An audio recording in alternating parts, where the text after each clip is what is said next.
Salam kichik do'stlar. Men Aqila Uyg'ur. Bugun Ormanlıqdagi o'yinlar degan kitobning davomini o'qiyman. 3-bob. Tusuq bu yerdagi ahvollarni bir qo'l ko'rsatgandan keyin yo'lbosni aldirib podshoh bo'lsin deb jo'qarli etishga bo'lmaydiganligini sezdi. Shunga u yo'lbos bilan ayrim qolganda "Mening uchun bu yerga siz podshoh bo'lsangiz, pek joyida ish bo'ladi. Bu yerning podshohi siz deb yursam, shu nimishqa sizdan podshohlikni talashib yurgandi.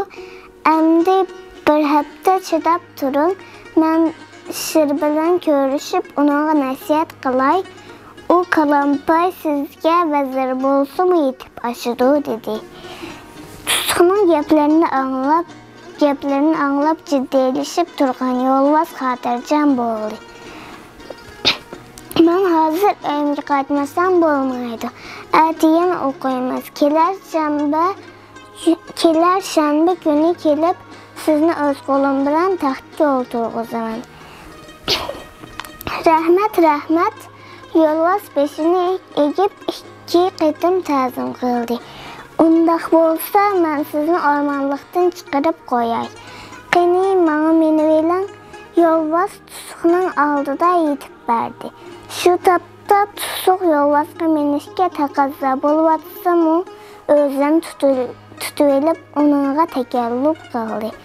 "Hey, bo'lmasmikin, siz podshoh bo'lgan tursangiz, men sizga minib olsam qanday bo'ladi? Meni bering. Siz uchun men qanchalik xizmat qilsam-mu arziydi." Yo'lbos to'lim muloyimlashib qolgan edi. Tusuq oxiri yo'lbosga mindi.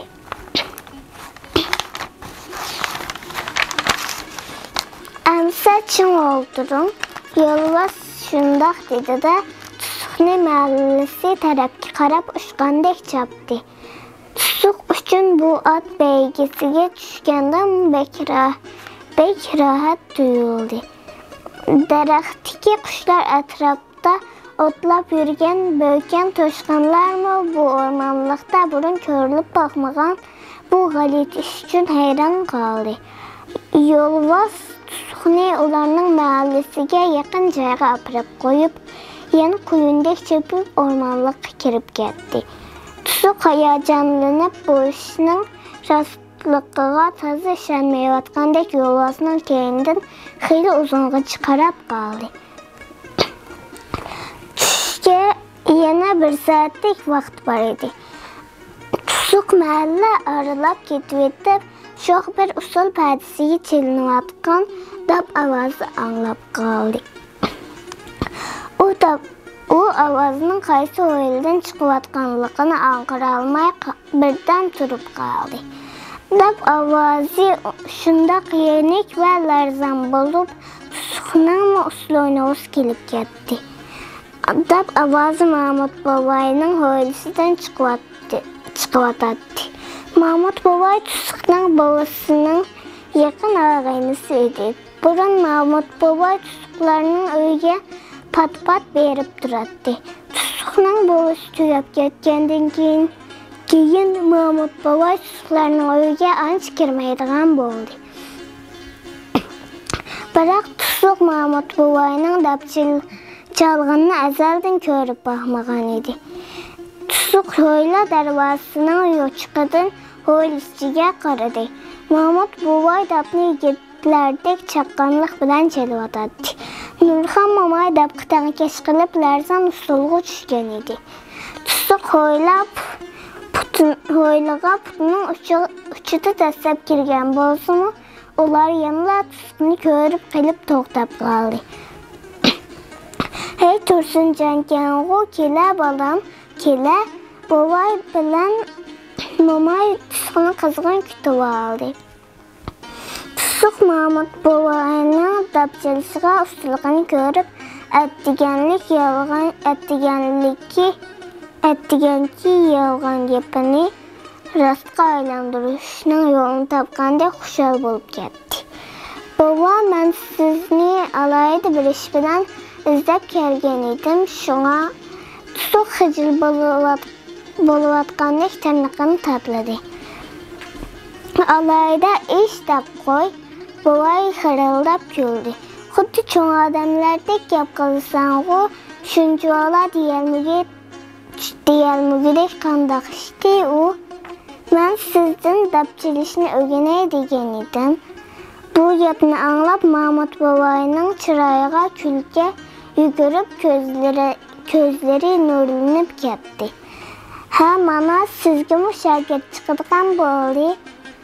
Hoylunun bir tarafıdaki oçaqda çaydamlavatqan Nurxan momay şundaq degenden keyin ularni çayxananın supısıga teklip qildi. Qani çay içkech paranglışanlar tush bo'lib qoldi. Mahmud bovay tusuqni dastxonga teklip qildi. Ular çay içib bo'lgandan keyin Mahmud bovay tusuqni ambar uyga boshlab ketdi. Pakiz zaramjanlashtirilgan ambar uyning temidagi qo'ziqlarga cho'ng kichikligi bir-biriga o'xshashmaydigan 7-8 dab esiqliq turadi. Pah nima degan ko'ptaplar bu tusuqning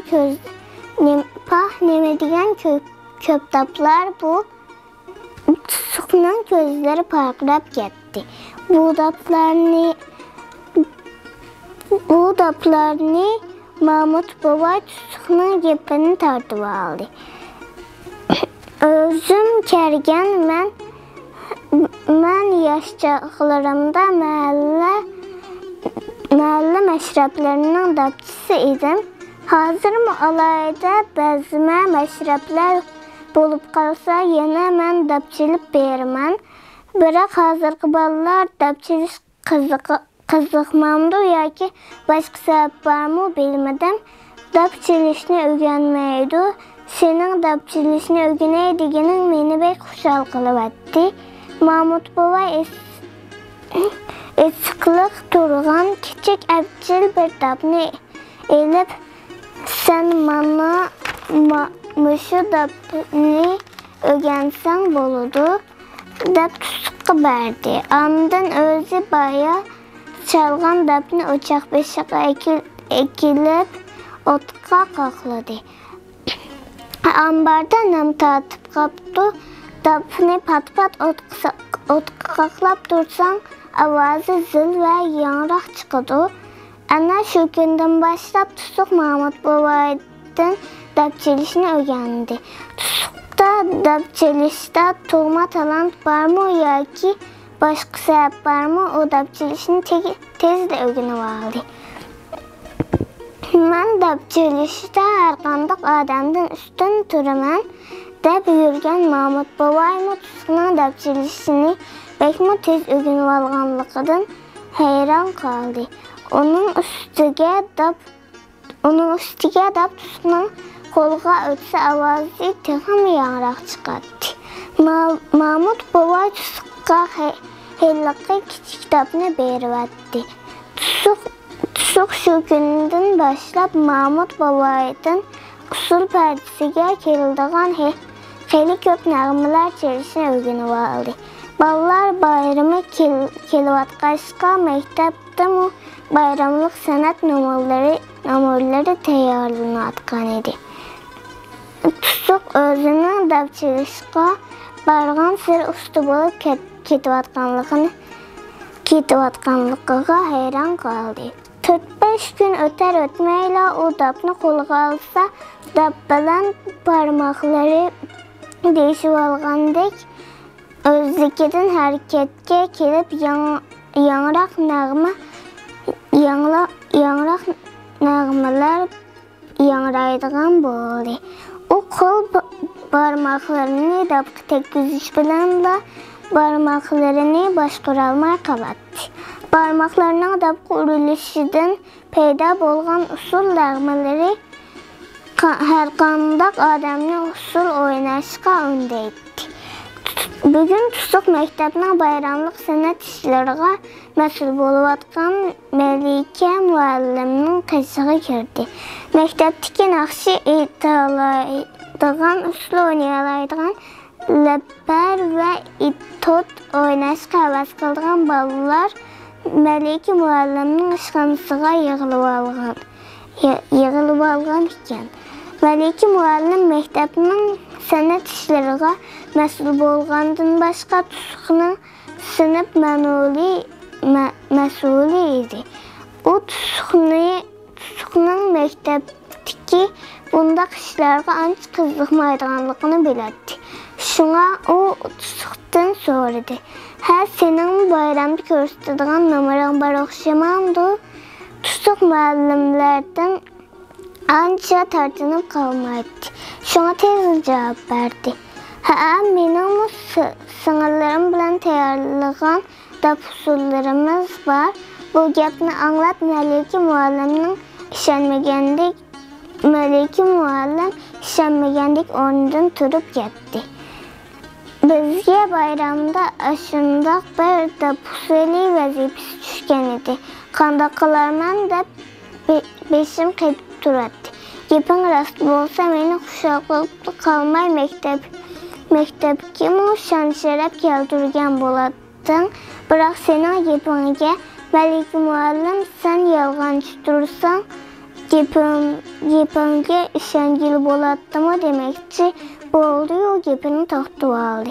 İşğandakı balalar paraqətdə gülüb getdi. Çünki balalar Məliki müəllimin nemi deməkçi bolğanlığını bilib boluşqan idi. Tusuq şəlpərdə qırızıb getdi. Qızırıb getdi. Müəllim sizə köp gəp qalsam işənməksiz, mən muşu yarının özüdülə maharət göstərib bereymu kendiga tıqıb alğan depini çıxardı. Buludu qini balalar Tursuncanğa meydan hazırlab bereyli. Balalar müəllimnin gepidən keyin bir çətki ötüb turdu. Tusuq bilan çıxışalmaydigan bəzi balalar Tusuqni yana yalğancılıq qılıb degəndək əğizlərini pürüşdürsə, yana bəzi balalar əmdi o yalğan sözlərə mat bolduğan bol dəb meyaqıda külüşüb atadı. Tusuq Mahmud babayının ögətkənliyi boyunca məclisin kerib turub balalara salam qılıb ətkəndən keyin dabına həvəs bilən çelişqi başladı. Pah dabdan şundaq yanaraq bir sada çıxdı ki, balalar əməs Məliki müəllim heyran qaldı. Yanaraq şox usul pərdəsini anlığan balalar həm Məliki müəllim özünü tuta almay usuluğa düşüb getdi. İşxana məşrəb bəzməsiyə ayrılıb qaldı. Məliki müəllim Tusuqqa hörmət bilən dikildi. Buludu bundaq hünərini yürüb yürüb dikənsəndə sən çoxun bir əməs ki da pusul təyarla özünün təyarlığı varmı? 3-cü illikdə qoyduğun sınırlarım usul oynasun degən idim. Buludu təyarlığın usul oynasun degən idim. Buludu təyarlığını özünlər qılıb veringlər. Mən kollektiv usulunu təyarlığını qılay. Onların adabını sən çalsan bolğudək. Məliki müəlliminin gepini anlığan Tusuq şəl olub getdi. Ətraf durğan balalar Tusuqqa başqaca qızğın müamilə qılıb atadı.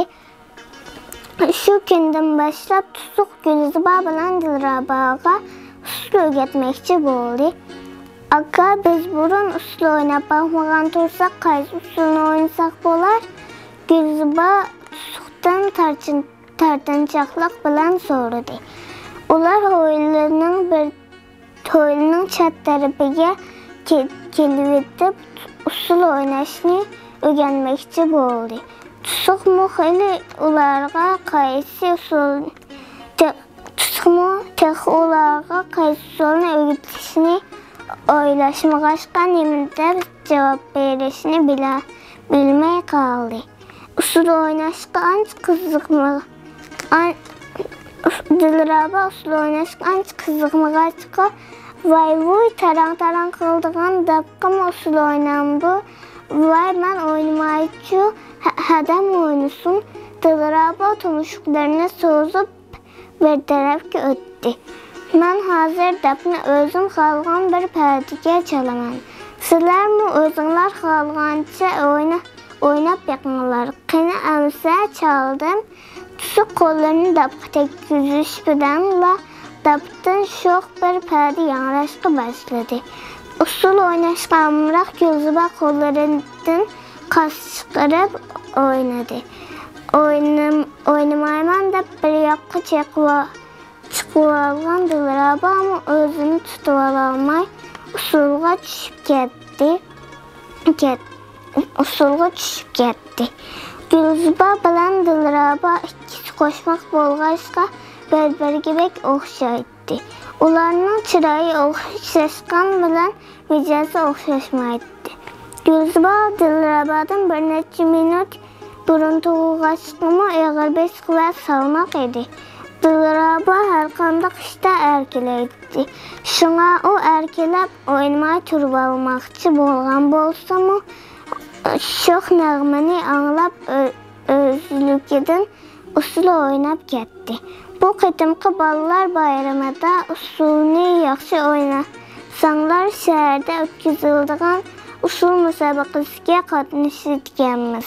Shunga sizlar bugundan boshlab usulni yaxshi o'rganmasanglar bo'lmaydi. Tusuq dabni ilg'iga ilib qo'ygandan keyin singillariga shunday dedi.